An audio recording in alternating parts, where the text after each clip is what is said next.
अस्सलामुअलैकुम नाजरीन। मेरा जड़ तक चला गया। खाला के मुंह से एक अजीब आवाज़ निकली। मैंने ऊपर देखा तो उनकी आंखों से आंसू निकल रहे थे। खाला बोली, कामी ऐसे भी कोई करता है? उनकी आवाज़ कांप रही थी। मैं कुछ ना बोला और रुक गया। मैंने कहा, क्या हुआ मेरी फरी को? अभी तो बोल रही थी जैसे मर्जी करो, और अब ऐसा कर रही हो। खाला ने आंखें खोल लीं और कहा, यही वजह है मैं तुमको उसके पास जाने से रोकती हूँ, और अब तुम उसके आदी हो गए हो। जैसे उसको पसंद है वैसे ही मुझसे कर रहे हो। कामी, तुमने तो मेरी जान ही निकाल दी है। मैंने कहा, सिद्रा को मैंने ऐसे ही किया था। अब तो मैं रुक गया हूँ, और उसको जब किया था मैं नॉन स्टॉप किया था।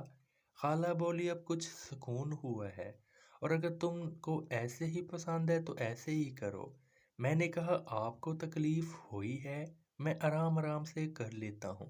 तो खाला बोली, तुम इसकी परवाह ना करो, और अब तुम वैसे ही करो जैसे सिद्रा को कर रहे थे। और ये बताओ, क्या उसको दर्द नहीं हुआ था? मैंने कहा, उसे थोड़ा सा हुआ था। खाला ने कहा, ठीक है, तुम करो। मैंने कहा, अगर आपको तकलीफ हुई तो? खाला ने कहा, तुम इसकी परवाह ना करो, बस जैसे दिल करे ऐसे करो, बाकी सब भूल जाओ। मैंने इजाज़त मिलने पर अपने आप को सीधा किया और फिर से करने लगा। खाला की अजीब अजीब आवाज़ें निकलने लगी। मैं फिर रुक गया।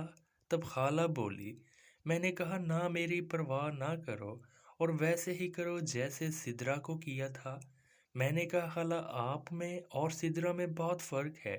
खाला ने कहा, मेरी जान, तुम मुझे इस टाइम अपनी मशूका ना समझो ना। मुझे एक लड़की समझो जो देसी लड़की है, जैसे तुमको पसंद है। मैंने कहा, पसंद तो मुझे तुम ही हो। उनकी बात सुनते ही मैंने घर का काम करना शुरू कर दिया। मैं पूरी तरह वैशी बन गया था। खाला बोली, सिद्रा को भी तुमने इसी तरह किया था? मैंने कहा, हाँ, मैंने सिद्रा के साथ भी ऐसे ही किया था। खाला बोली, जब भी तुम मुझे करते हो लगता है पहली दफ़ा कर रहे हो। तो मैंने कहा, अब हर बार मैं ऐसे ही करूँगा, मुझे ऐसे बहुत अच्छा लगता है। थोड़ी देर बाद खाला उठकर बैठ गई और उन्होंने अपना मुंह दूसरी तरफ कर लिया। मैंने फिर से काम करना शुरू कर दिया। खाला बोल रही थी, कामी, मेरा कसूर क्या है? मैं मर जाऊंगी। इतने जालिम हो जाओगे मैंने सोचा भी नहीं था। मैंने कहा, खाला, मुझे ये काम करके बहुत मज़ा आ रहा है। जैसे ही मैं गलत रास्ते पर जाने लगा तो खाला पीछे से हट गई और कहने लगी, तुम पागल हो गए हो? मैं अभी मरना नहीं चाहती। आगे से जैसे मर्जी कर लो, लेकिन गलत रास्ते से नहीं, प्लीज़। मैंने ज़बरदस्ती भी करना चाही, लेकिन वो मिन्नतें करती रही। खाला बोली, कामी, तुमने तो आज मुझे बाजारी ही समझ लिया है। थोड़ी देर बाद हम घर का काम करके फ्री हो गए और बाहर आ गए और तैयार होने लगे। खाला मेरे पास आई और मुस्कुरा के बोली, अब क्या हुआ? मैंने कहा, मुझे तो कुछ नहीं हुआ, आप सुनाओ। खाला ने कहा, मैं तो ठीक हूँ, लेकिन लगता है तुम्हारी सारी मर्दानगी निकल गई है। मैंने कहा, मेरी अभी नहीं निकली, अभी तो मैंने आपको सबूत दिया है। खाला कहने लगी, रहने दो रहने दो, अगर मैंने अब दोबारा करने का कह दिया तो पता चल जाएगा, इसलिए अपनी इज्जत बचाओ। मैंने कहा, मैं तो हाजिर हूँ। मैंने साथ खड़ी खाला का हाथ पकड़कर चारपाई पर बिठा दिया। मैं भी चारपाई पर बैठ गया और उनको अपने साथ लगा लिया और कहा, क्या प्रोग्राम है, क्या करें दोबारा? खाला ने कहा, ना बाबा ना, तुमने तो मेरी आज जान ही निकाल दी थी। क्या हो गया था तुमको? मुझे तो लग रहा था आज तुम मुझे मार ही दोगे। मैंने कहा, मरें आपके दुश्मन, मैं तो आपको नया मज़ा दे रहा था। आप बताओ, आपने एंजॉय किया या नहीं? खाला ने कहा, एंजॉय तो किया, लेकिन तुमने मेरा अंग अंग हिला दिया है। क्या सिद्रा को भी ऐसे ही किया था? मैंने कहा, जी बिल्कुल ऐसे ही तो सीखा है। ऐसे सख्ती से ही करना, मुझे उससे ऐसे करके बहुत मज़ा आया था। खाला ने कहा, और मुझसे करके मज़ा नहीं आया तुमको? मैंने कहा, यकीन मानो, जितना मज़ा आपके साथ आया है उतना उससे भी नहीं आया। हम एक दूसरे को साथ लगाकर बातें कर रहे थे। मैंने कहा, खाला आप यहाँ तक कैसे पहुँची और मुझे और सिद्रा को किसी ने देखा था? उन्होंने कहा, कामी एक बुरी खबर है तुमको और सिद्रा को आमना मामू सुलेमान की बड़ी बेटी ने देखा था और उसने तुम्हारी बहन कश्यप को बताया था। कश्यप ने मुझे बताया। कश्यप का नाम सुनकर मेरी तो जान ही निकल गई कि कश्यप को भी पता चल गया है। वो मेरे बारे में क्या सोचेगी? कुछ भी हो, मेरी बहन है और कोई भी भाई जो मेरी क्लास की फैमिली से ताल्लुक़ रखता हो वो कभी भी ऐसा नहीं चाहेगा। मैंने कहा, कश्यप को पता चल गया, अब क्या होगा खाला? खाला प्लीज़ कुछ करो। खाला मैं उसका सामना कैसे करूँगा? पता नहीं मेरे बारे में क्या सोचती होगी। खाला ने कहा, तुम फिक्र ना करो, मैं कुछ करती हूँ। मैंने कश्यप से पूछा था कि कामी ऐसे नहीं है, तो उसने आगे से कहा, हाँ खाला मेरा भाई ऐसा नहीं है, ये तो सिद्रा ने अपने जाल में फंसाया होगा। भाई को मैं खाला के मुंह से अपने बारे में अपनी बहन का एतमाद देखकर बहुत शर्मिंदा हो रहा था। मैंने कहा, लेकिन आप यहाँ तक कैसे पहुँची? खाला ने कहा, जब से मुझे पता चला है तुम्हारे और सिद्रा के बारे में मुझे बहुत बुरा लगा और मैंने उन दोनों को तुम पर नज़र रखने का कहा था और उनको मना भी कर दिया था कि आगे किसी को नहीं बताना। और जब तुम दोनों गायब हो गए तब मैं उनके मकान की चाबी देखी तो मुझे नहीं मिली। मेरा शक यकीन में बदल गया कि तुम दोनों का अगर चक्कर है तो तुम यहाँ आए होगे, इसलिए मैं यहाँ तक आ गई। मैंने कहा, तो आप घर जाके उन दोनों को क्या बताओगी? खाला बोली, उनको मैं यहाँ का नहीं बता कर आई थी। मैंने दोस्त के घर ही कहा था कि मैंने अपने दोस्त के घर जाना है।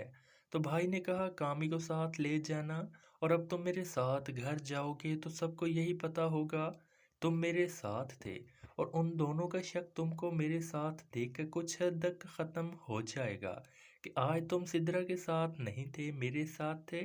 खाला की बातों से मुझे कुछ हौसला तो हुआ, लेकिन मेरे अंदर से शर्मिंदगी महसूस हो रही थी, जिसके इजहार मैंने खाला से कर दिया। खाला ने कहा, मैं हूं ना तुम्हारे साथ, बस जैसे जैसे कहूँ वैसे वैसे ही करना, कुछ नहीं होगा, सबको मैं मुतमईन कर दूंगी, तुम फिक्र ना करो। उसके बाद हम थोड़ी देर लेटे रहे। मैं दोबारा तैयार हो गया और छोटू मियाँ भी। खाला ने हाथ में पकड़कर कहा, तौबा है, ये क्या चीज़ है? हर टाइम तैयार रहता है, इसको शर्म नहीं आती? मैं खाला हूँ और मुझे तंग कर रहा है। और बोले, चलो अब घर चलते हैं। हम दोनों खड़े हो गए। हम निकलने लगे तब मैं पीछे से बोला, फरवा। खाला ने जल्दी से मेरी तरफ देखा और कहा, हाँ ये हुई ना बात, और मेरे साथ लग गई और पूछने लगी, क्या बात है? तो मैंने कहा, आपका किस्सा सिदरा वाला ख़त्म हो गया? तो वो बोली, मजबूरी है, तुम्हारे बगैर रह भी तो नहीं सकती और वैसे भी उसने कौन सा हमेशा यहाँ रहना है। अगर मौका मिल गया तो उसको यहाँ ले आना और घर में ऐसी वैसी हरकत ना करना और ना ही उसको मुकम्मल तौर पर इग्नोर करना, बाकी मैं देख लूँगी। घर में कोई ख़ास बात ना हुई, बस इतना ही हुआ कि कश्यप और आमना खाला के आस पास ही रहती और कानों में ही बातें करती। मुझे तो पता था वो खाला से क्या बातें कर रही हैं, लेकिन अब मुझे पहले जैसी परेशानी नहीं थी। दूसरी तरफ सिदरा थी जो गुमसुम थी, कभी कभार मेरी तरफ देख लेती, लेकिन ऐसे लग रहा था जैसे वो परेशान है। शाम को खाला की मदद से मैंने कश्यप और आमना को नीचे मसरूफ़ करवाया और ख़ुद ऊपर छत पर चला गया और सिदरा को इशारा कर गया था। सिदरा ऊपर आगे ऊपर बच्चा पार्टी बैठी थी। मैं एक साइड पर खड़ा हो गया। सिदरा आई और कहने लगी, तुमको पता भी है कि ऐसे हालात हैं, फिर भी मुझे बुला लिया। तो मैंने उसको हौसला दिया कि तुम परेशान थी, मुझे से देखा नहीं गया, इसलिए तुमको बुलाया है कि परेशान ना हो, सब हालात काबू में हैं। और इस तरह ही बातें कर कर उसको रिलैक्स किया, जो कि वो काफ़ी हद तक हो चुकी थी। उसके बाद मैं अपनी छोटी कज़न के साथ बैठ गया। थोड़ी देर बाद खाना खाकर सो गए। इसी तरह 2 दिन तक कोई ख़ास बात ना हुई। बस एक तब्दीली आई कि कश्यप पहले की तरह मुझसे बातें करने लगी।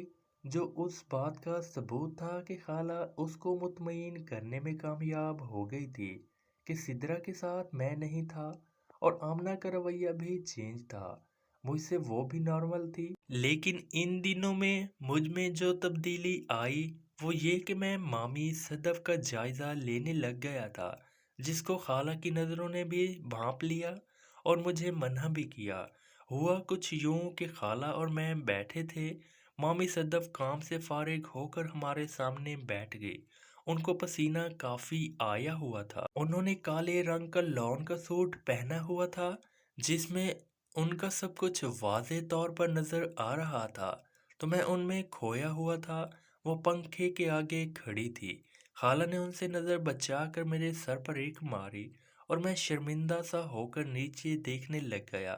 مامی کے جانے کے بعد خالہ بولی، یار کسی کو تو معاف کر دو۔ میں شرمندہ سا ہی بیٹھا رہا۔ تو خالہ نے دوبارہ کہا، چپ کیوں ہو گئے ہو؟ تو میں نے کہا، آئی ایم سوری خالہ، میرا وہ مقصد نہیں تھا۔ تب خالہ بولی، مقصد کو چھوڑو، تم ٹھیک ہو جاؤ، اور قصور تمہارا نہیں، بھابھی کو بھی چاہیے تھا وہ اپنے آپ کو کور کرتی، آگے پیچھے تو بڑا کور کرتی رکھتی ہیں۔ پھر کہنے لگی، میں تب سے سدرا کی بات پر غور کر رہی ہوں، کہیں اس نے بھی بھابھی کو ایسی حرکت کرتے ہوئے تو نہیں دیکھا تھا جس سے اس کو شک ہو گیا ہو کہ میں نے کہا، لیکن خالہ میں تو آج پہلی بار ان کو دیکھ رہا ہوں۔ تب خالہ بولی، یار تم نے تو پہلی بار دیکھا ہے، ہو سکتا ہے بھابھی تمہارے سامنے ایسا کرتی ہوں اور تم کو پتہ نہ چلا ہو اور سدرا نے دیکھ لیا ہو۔ محترم ناظرین و سامعین، اس کہانی کا باقی حصہ اگلی آنے والی ویڈیوز میں پیش کیا جائے گا۔ اگر آپ کو یہ کہانی اچھی لگی ہے تو ویڈیو کو لائک اور ہمارے چینل کو ضرور سبسکرائب کریں۔ شکریہ۔